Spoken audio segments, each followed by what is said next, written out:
So during this talk, I will present to you how we can constrain the true obliquity of an exoplanet using altogether 3 different approaches: Asteroseismology, transit light curve analysis, and Rossiter-McLaughin effect. So I will talk about 2 Kepler targets, Kepler 25 and CoRoT3-K-ASC7. And this is a work which has been recently accepted to PhD, and that has been done mostly in collaboration with Kento Masuda, which is a PhD student at the University of Tokyo, and Hiromoto Shibashi and Yasushi Suto, both from Tokyo as well. So you know already, I think, about the Rossiter-McLaughin effect, but I will repeat again and again. So the Rossiter-McLaughin effect has been used widely to measure the obliquity of exoplanets. So it's a spectroscopic effect. When the star is rotating, one side is approaching, the other one is receding. Therefore, there is light coming, which is blue shifted and red shifted. This creates a spectral line broadening. However, when a planet passes in front of such a star, it will reduce the amount of light coming either from the approaching side or the receding side, and therefore creating a wavelength anomaly. And this wavelength anomaly is the Rossiter-McLaughin effect. So the way the planet passes in front of the star will change the shape of this anomaly during the transit time. And this is what you see here in 4 different cases.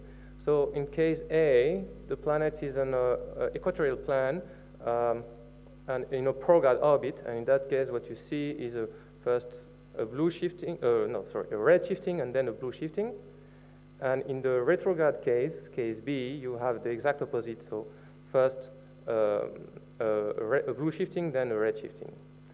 And the case C and D are situations where the orbit is polar, but just passing either on the approaching side or the receding side of the star. And you see that the profile is completely different. So clearly there is a large dependence on the way the planet passes in front of the star. And we can show that one of the main parameters is the projected obliquity into the plane of the sky. So the projection of the angle between the stellar spin axis and the planet orbital axis that I will call lambda later on. So to change from the plot that you saw many times, this is the Rossiter-McLaughin effect for 70 stars. And what you see here is the star in the center. The stellar spin axis is shown with this vertical dotted line. And the distance, the radial distance to the star is giving you the period of rotation of the planet. And the angle towards, relative to the horizontal axis is the lambda parameter. So what you can see, and as it has been explained many times, you have a large group of stars that have planets which have quite low projected obliquities. However, many others do not. And you have even clear cases of retrograde orbit. So this is a real challenge. This diversity is a real challenge for all formation theories of planets. However, we have to remember that this is just the projection of the true obliquity. And therefore, there may be a bias on this because of the projection effect. So if one wants to measure the true obliquity, it requires to know 3 different angles. So this is the same kind of figure that you saw before in a different way. So in this figure, the star is in the center. You have the planet orbital axis in green, the stellar spin axis in red, and the true obliquity will be the angle psi here in between the two. So the plane of the sky is here in XY, and the observer is in the Z-axis. So when you do Rossiter-McLaughin, when you measure the Rossiter-McLaughin effect, what you measure is this angle lambda here. And so if you want to fully characterize the planet orbital axis, you need to know a second angle, so the angle BOC, which is called here I-orb. And necessarily, it is close to 90 degrees when you have a transit, which is good. And you can precise this value by analyzing the transit light curve. However, if you want to completely define the system, and therefore to calculate psi, you need to know the stellar spin axis. And to know this stellar spin axis, you need to know the angle BOA, which is the stellar inclination. And the stellar inclination can be constrained by asteroseismology. So how does it work? I think you understood the trick now. So when you look at a given degree, it shows a multiplet of peaks. And here you have an example for L-egal 1 in a subgiant star and a red giant star. And the L-egal 1 will have 3 peaks: m-egal 0, m-egal plus 1, and minus 1. Sorry. The frequency spacing between these different peaks is related to the period, the frequency rotation of a given layer within the star, the layer probed by this mode. And the relative amplitude of these different peaks is actually sensitive to the way you look at the star. You don't see the pulsation in the same way if you look at the pole, the star from the pole or from the equator. And this situation corresponds to where you have a main peak m-egal 0 and 2 side peaks which are weaker correspond to an inclination of 45 degrees. While in this case, the m-egal 0 vanished and you have just the m plus minus 1. And this is when you're a case when you look at the star by the equatorial plane, so 90 degrees. So this clearly means that if you are able to measure the amplitude, you can infer the stellar inclination. This is evolved stars. Evolved stars have very narrow modes. The splitting, this is mixed modes, so the modes are quite well separated. And so therefore, you can get very high precision on the stellar inclination. However, when you have main second stars, the modes are broader. The splitting is not necessarily as clear as this. And therefore, you have a degeneracy of solution between stellar inclination and rotational splitting. So in any case, this is the method that we use to constrain the stellar inclination in Kepler 25 and HART-P7. So Kepler 25 is a system which has 2 Neptune in transit plus 1 non-transiting planet detected in TTV.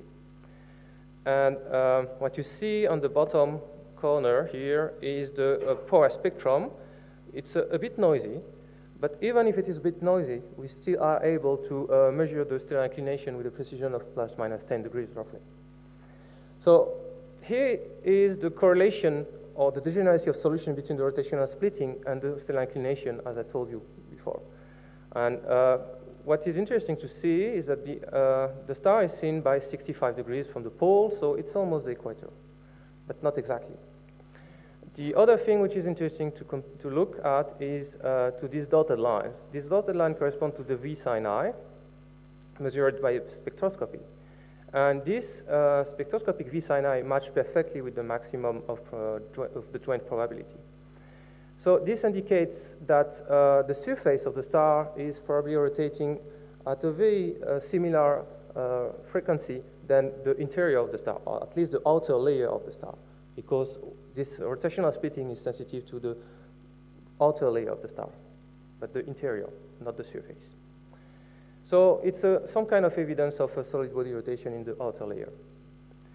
So using this stellar inclination and combining it with the transit light curve and combining it with the Rossiter-McLaughin measurements, we are able to constrain the true spin orbit.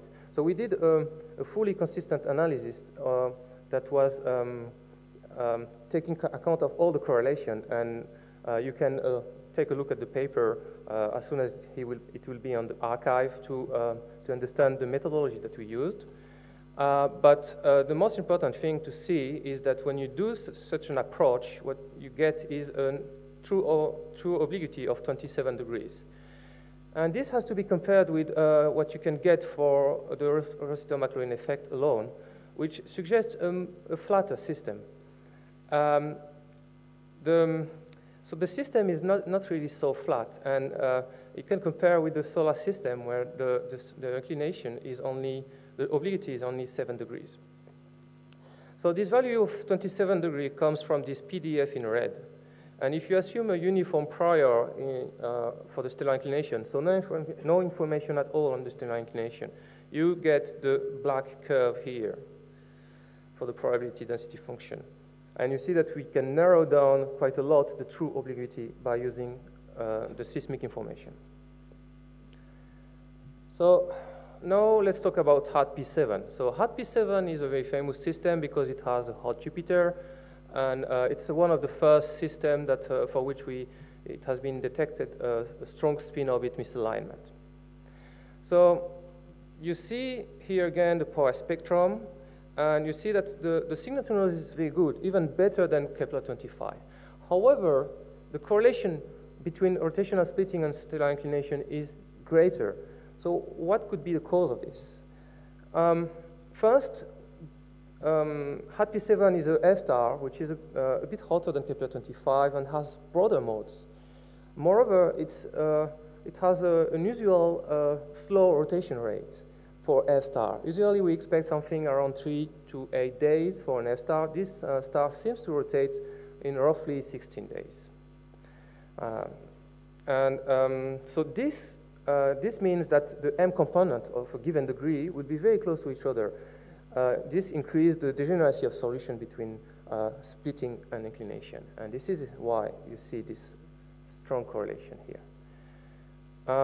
Nevertheless, when you look at the PDA for the stellar inclination in this frame here, you see that you have a peak which is at quite low inclination, which suggests that the star is seen almost by the pole. So again, using this information and crossing it with the information from the transit lightcurve and the RM effect, we get an inclination around true obliquity of 120 degrees. And you can compare it with the case when you assume a uniform prior. And in a uniform prior, you get a maximum of probability for 140 degrees. Here, it's shifted significantly toward lower values.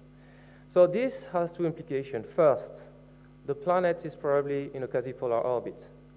Second, the prograde orbit is more likely than when you assume a pure uniform prior on the stellar inclination. But we still cannot rule out, we still think that the retrograde orbit is the most likely one. All right, so the conclusion of all this is if you are able to measure the Rossiter-McLaughin effect, if you have a transiting planet or an eclipsing binary, and if you have solar-like pulsations, so stochastically excited modes, then you can probably measure the true spin-orbit angle. So this doesn't happen so often to have all this information, and we identified two systems for which these three conditions were fulfilled, so Kepler-25 and HAT-P7. Kepler-25, although if you trust the Rossiter-McLaughin effect, you would say that the planet is, the multiple planet system is relatively flat, but if you look at the true obliquity, it's not so flat. So it begins to be a significant obliquity. So it's probably one of the first systems which shows significant obliquity with multiple planets around a main second star. The other system that shows such a thing with multiple planets, it's a system with a red giant star. So you can look at Huber et al. For this paper, for this system.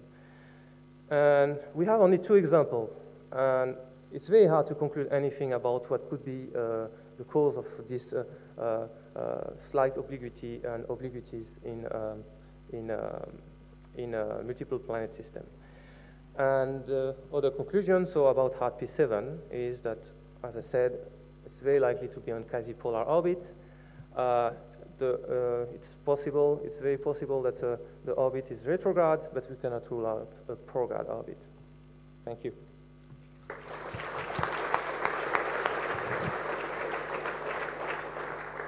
Thanks a lot. Questions? Bill? Othman, the Kepler-25 spectrum, the signal to noise is quite low, it's quite ratty.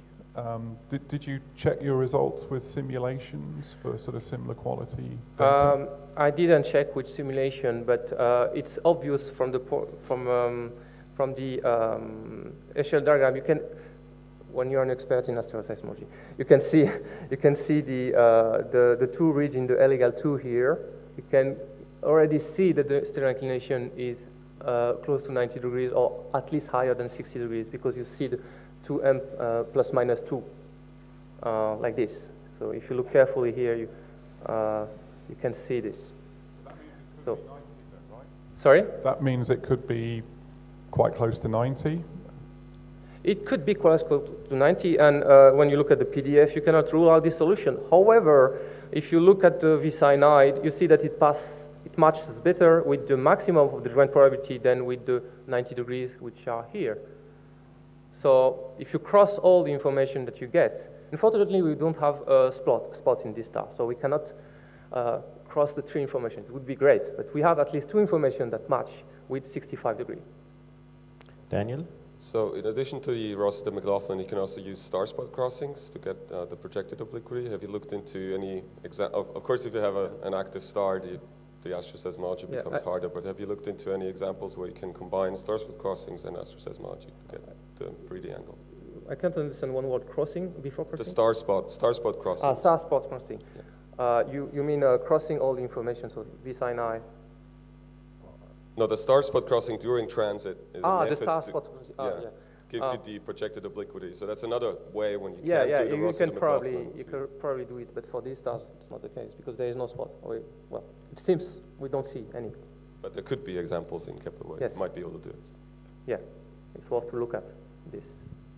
Jan?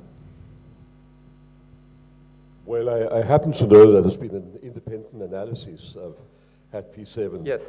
So maybe we could ask our microphone crawler to comment on that. Yeah, yeah, sure, thanks. Yeah, we analyzed HAT-P7 also, and we agree with your result. We put our error bars differently, but the overall solution is... We agree on the fact that we have weak constraints, and the PDF looks very similar in our 2 papers. Yeah, which is a good thing. Yes, I agree. Down there first. Yeah, following comment from Bill, you mentioned that you have a kind of match between the inclination you measured and your V-cyanide value. Yeah? How do you measure V-cyanide value? Because it's not really obvious. Do you take into account other broadening effects like V macro and that stuff? You mean the spectroscopic V-cyanide? Yes, so... The spectroscopic V-cyanide has just been taken from Marcy et al. Paper. Okay. We just, it's completely independent study. We didn't measure it ourselves. How was it measured? I mean, if you do the line profile fitting, you have other broadening mechanism that you should take into account. So your V-cyanide, it can just be total broadening, but not V-cyanide. I would be surprised that this value of V-cyanide is not correct. First, the V-cyanide is quite important for Kepler 25. You can argue for a HAT-P7, which has a small V-cyanide, and so, of course, you can have a problem issue to measure the spectroscopic V-cyanide. But for Kepler 25, it's 10 kilometers per second. It's relatively precise. And it would be very strange to have a match between seismic and spectroscopic information if there was a bias in the spectroscopic V-cyanide. Vincent? Hi, Othman. Sitting in front, here. Sorry, I have a spot in my head. I was wondering if this result for Kepler 25 holds up. Is there any speculation for why there is this obliquity? Because the previous one in Kepler 56 in Daniel Huber's paper, there seemed to be an additional star or planet close that might be causing the tilt. So far it seemed that might be the one exception. Now this is another one. So is there any reason why this could also be an exception to the general story, or should we be starting to believe that there is actually high obliquities in multi-systems too? We have only 2 examples, so no conclusion. There is no evidence for any. 3. Yeah, 55 Cancri E. Which is the third one then? But also in 55 Cancri, if that's the third one you mean? 55 yes. Cancri? There is also evidence of some reason there why the misalignment might be caused by an additional object. So is there anything here that there is no known object close to Kepler 25? It's not a binary, there's no AO that suggests anything or something like that? That's possible. It could be as well the non-transiting planet that can, that is tilted. We don't know. Sorry, I can't hear. The inclination of the non-transiting planet is unknown, I think. Yeah. Final question from Tim then. Yeah, just to understand this slide, Othman. This slide here, are the results from the Rossiter-McLaughlin consistent with the astroseismic results? In which sense? Because it's two different information. I know that, but you seem to be saying that the new results contradict the Albrecht et al. Results. No, it doesn't contradict. What I say is that the Rossiter-McLaughin effect is just measuring the projection of the true obliquity. Yeah. And if you trust the projection, it looks like the system is flat.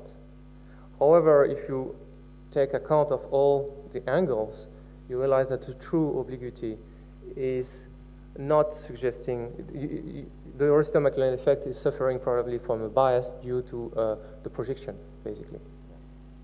So the word suggests... There's not a better result. Sure. The word suggest on your slide could perhaps be consistent with a flat system. Yes. Yes. Because there's no evidence from the Rossiter-McLaughlin that it is flat. It's consistent, but not required. Right.